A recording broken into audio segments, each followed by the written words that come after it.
Olá, boa noite. Aqui quem fala é Matheus. Vamos começar com o conceito do preparo recursal no direito do trabalho. Ele é dividido em dois institutos, sendo as custas processuais e o segundo, o depósito recursal. As custas processuais, eu vou primeiro parafrasear um pouco Maria Helena Diniz para dar como se fosse uma pincelada, dar um norte do que a gente está tratando. Ela fala que são espécies de taxas que são remuneratórias em decorrência da lei e cobradas pelo poder público devido aos serviços prestados do sistema judiciário. A gente vai separar aqui por parte. Quando ela fala que são taxas, a gente se lembra um pouco do direito tributário, que o Estado ele pode tanto cobrar impostos quanto taxas. Taxas são geralmente valores fixos que o Estado pode cobrar nessa esfera fiscal. Então, essa taxa das custas é de 2%. E quando ela fala que é protegido por lei, leis essas que estão na CLT, nos artigos 789 e 790-B. Quando nós tratamos das custas, a gente se lembra que o princípio da sucumbência, ele também faz parte deste instituto, porque a parte perdedora é quem deve pagar as custas processuais. Agora, passando então para o depósito recursal, ele é mais voltado para os interesses privados. Por que digo isso? Porque a gente viu que as custas é vinculado mais ao Estado, né? E o depósito recursal é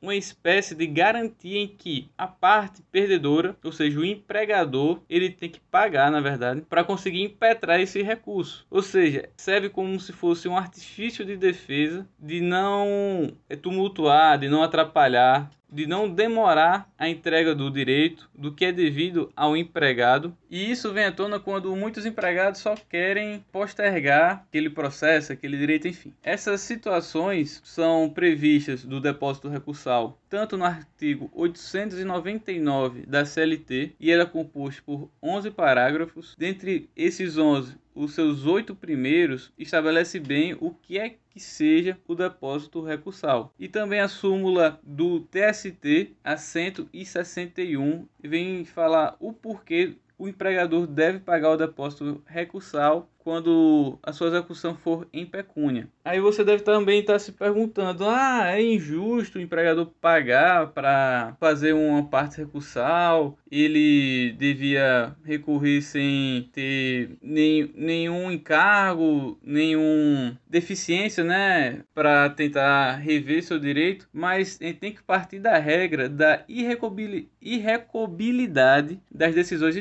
interlocutórias de imediato. Quase não sai, mas isso quer dizer que o quê? Quando essa decisão é proferida em favor do empregado, ela já é para ser entregue de pronto, de uma forma quase que instantânea por parte do empregador. E ele, ao tentar fazer isso, ele mitiga esse tipo de regra. Então ele tem que arcar com os ônus de querer fazer este recurso, pois o empregado é parte hipossuficiente no processo do trabalho. Bem, tentei aqui resumir um pouco do que seja o preparo recursal na Justiça do Trabalho. Ao longo da nossa apresentação, vocês vão conseguir entender melhor do que seja cada um desses institutos. Tentei resumir, porém espero que vocês tenham entendido. Então, bora continuar a apresentação. Tchau! Olá, gente, me chamando Felinto e vou dar continuidade à apresentação, entrando mais um pouco aprofundadamente no assunto da regularização em sede recursal. E para traduzir esse assunto, temos o artigo 1007, parágrafo 2º, do Código de Processo Civil de 2015, que prevê que a insuficiência no valor do preparo implicará em deserção se o recorrente não vier suprir o montante no prazo de 5 dias após ser intimado para sanar o vício. O que podemos extrair desse artigo é que, na falta da garantia em juízo ou de sua insuficiência, o recurso interposto se dará por deserto e, dessa forma, não será sequer conhecido em sede recursal, por ele não atender ao requisito essencial da admissibilidade, né, que é o depósito recursal.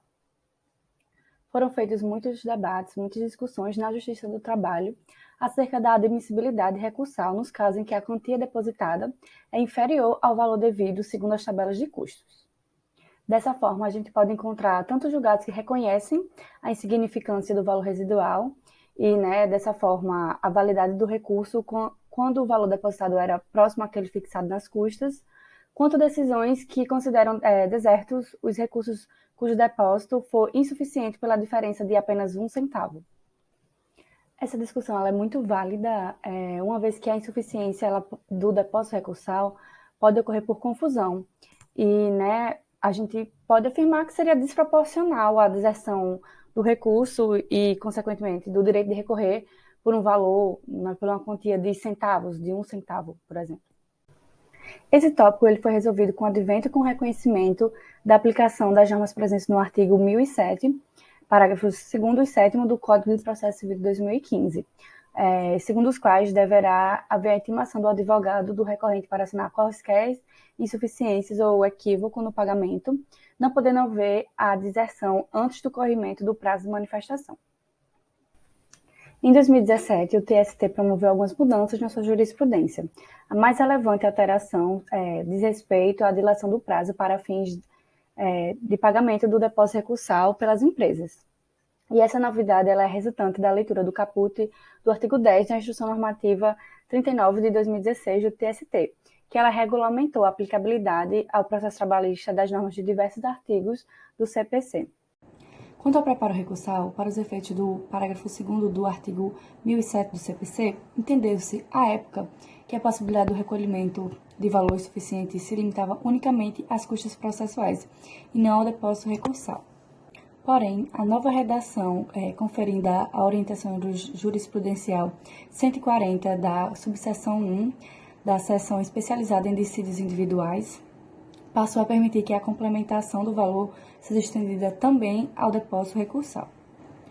Dessa forma, antes do recurso, não conhecido por deserção, terá a empresa a oportunidade de complementar e comprovar o valor integral do depósito recursal no prazo de 5 dias, a ser concedido pelo juiz ou pelo relator do apelo no tribunal. Desse modo, temos que, tanto para o depósito recursal quanto para as custas processuais, basta que haja o recolhimento insuficiente pela empresa no ato da interposição do recurso, independentemente do seu valor, para que possa posteriormente fazer jus ao direito à complementação do montante devido. Temos que, na prática, os empregadores foram os grandes beneficiados por tal mudança, na medida em que o depósito recursal é um ato exclusivo da sua alçada, por representar uma exigência legal para a garantia de futura execução trabalhista. Assim, não será mais necessário o recolhimento integral no ato da interposição do recurso dos valores devidos a título de preparo recursal, os quais são calculados de acordo com o montante da condição arbitrada pela decisão judicial. Boa noite aos meus colegas, aos meus amigos que apresentaram antes de mim e ao excelentíssimo professor. Meu nome é Caio Fernando de Medeiros Rodrigues e eu vou apresentar um pouco sobre o seguro judicial e como é que ele funciona no contexto dos preparos recursais. É interessante comentar que boa parte das verbas que estão relacionadas numa ação trabalhista, tanto as da parte empregadora ou da parte do empregado, todas elas majoritariamente se relacionam com créditos alimentares. Então, tanto o capital da empresa é necessário para que a empresa continue em atividade e continue podendo pagar os seus empregados pelo seu funcionamento natural, quanto para o empregado executante da ação, que precisa do crédito trabalhista para sua subsistência e para poder prover sustento para sua família. E é nessa perspectiva que a inovação jurídica de poder se utilizar de um seguro judicial como depósito recursal, ela é muito benéfica, porque ela não compromete a capacidade da empresa de permanecer em funcionamento, ao mesmo tempo que ela amplia o acesso, o direito que a empresa tem ao duplo grau de jurisdição. Tudo isso ainda complementando, ainda facilitando para que o executante, provavelmente o trabalhador, receba o seu crédito trabalhista no final de tudo.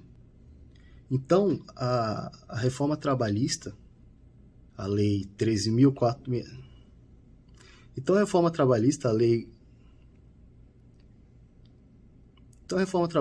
a Lei 13.467 de 2017, ela se inspira no CPC 2015, que traz a alternativa, por exemplo, de penhora de bens com uma apólice de seguro e se inspira nisso e possibilita o seguro judicial com depósito recursal. Então, finalmente, o seguro judicial é uma espécie de seguro que o recursante pode fazer com qualquer seguradora e que, uma vez ele apresentando a apólice nos autos do processo, ele pode ser aceito como se fosse dinheiro. Então, ele pode ser aceito como se fosse um depósito recursal, como a gente conhece classicamente. Contudo, para que esse seguro judicial seja aceito, existem determinações. Essas determinações elas foram primeiro elaboradas no ato conjunto número 1, em 2019, que foi feito pelo Conselho Superior de Justiça do Trabalho, o TST e a Corregedoria Geral de Justiça do Trabalho. E eles estipularam requisitos mínimos para aceitação dessa apólice de seguro. E aqui eu vou mencionar alguns desses requisitos. A exemplo, o montante segurado ele deve ser 30% a mais do que o que seria supostamente devido, de que o contrato de seguro ele tem que ser mantido pela seguradora, mesmo que o segurante não tenha feito o pagamento do prêmio nas datas convencionadas, que a vigência da apólice de seguro deve ser no mínimo de 3 anos e que deve existir a inclusão de cláusula de renovação automática. Bem, e como último comentário, nós temos a possibilidade, né, de se utilizar de uma apólice de seguro como depósito recursal, como inovação nada mais que necessária. É uma atualização do ordenamento jurídico a práticas que são naturais no setor civil. É extremamente comum você ter seguro para toda sorte de operação, e o fato de você ter esses seguros para operações jurídicas também, não somente financeiras, é uma evolução natural. É só um reflexo do ordenamento jurídico melhor se encaixando à esfera civil. Eu agradeço muito a atenção de vocês e uma boa noite. Pois bem, turma, e para concluir a apresentação do nosso trabalho, farei aqui algumas apresentações de alguns temas, de alguns entendimentos consolidados pelo TST, e também apresentarei de forma sintética e sistematizada para vocês algumas informações sobre a isenção de pagamento de custas. Como vimos, nosso grupo apresentou algumas informações a respeito do conceito, regularização em grau recursal e sobre seguro judicial, tratando do preparo recursal na Justiça do Trabalho. E sobre esse tema, o TST tem entendido que, por meio da orientação jurisprudencial 140, como vimos, em caso de recolhimento insuficiente das custas processuais ou do depósito judicial, que foi justamente a mudança relevante que trouxe que veio por meio desse entendimento, somente haverá a deserção do recurso se concedido o prazo de 5 dias previsto no parágrafo 2º do artigo 1007 do CPC, o recorrente ele não complementar e comprovar esse valor devido justamente dentro desse prazo. Apesar desse entendimento, também é possível encontrar algumas decisões no âmbito do TST, em que, como podemos ver no recurso de revista aqui do lado, a 8ª turma do TST teria afastado a deserção aplicada pelo TRT da terceira região a um recurso ordinário de uma empresa por causa da diferença de apenas 3 centavos em um depósito judicial de valor superior a R$8.000. Isso, o colegiado entendeu, porque essa diferença ela teria sido ínfima e insuficiente para impedir o seguro do recurso.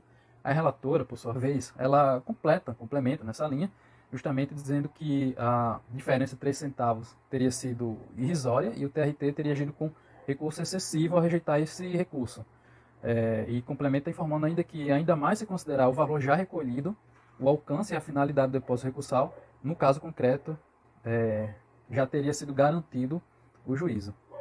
Pois bem, um outro entendimento importante que nós destacamos seria que é apresentado na súmula 128, que ao tratar do depósito recursal, apresenta que é ônus da parte recorrente efetuar o depósito legal, integralmente em relação a cada novo recurso interposto, sob pena de deserção.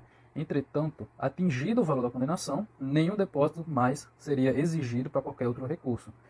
Também apresenta que, garantido o juízo na fase executória, a exigência do depósito para recorrer de qualquer decisão violaria os incisos 12 e 55 do artigo 5º da Constituição. Porém, havendo uma elevação do valor do débito, a exigência da complementação da garantia ao juízo seria necessária. E, por fim, tratando de condenação solidária de 2 ou mais empresas, o depósito recursal efetuado por uma delas aproveitaria as demais. Quando a empresa que efetuou o depósito não pleiteia a sua exclusão da lide. Outro entendimento importante e interessante, quando o TST ele reconhece a possibilidade de interposição de recurso por advogado munido de mandado tácito.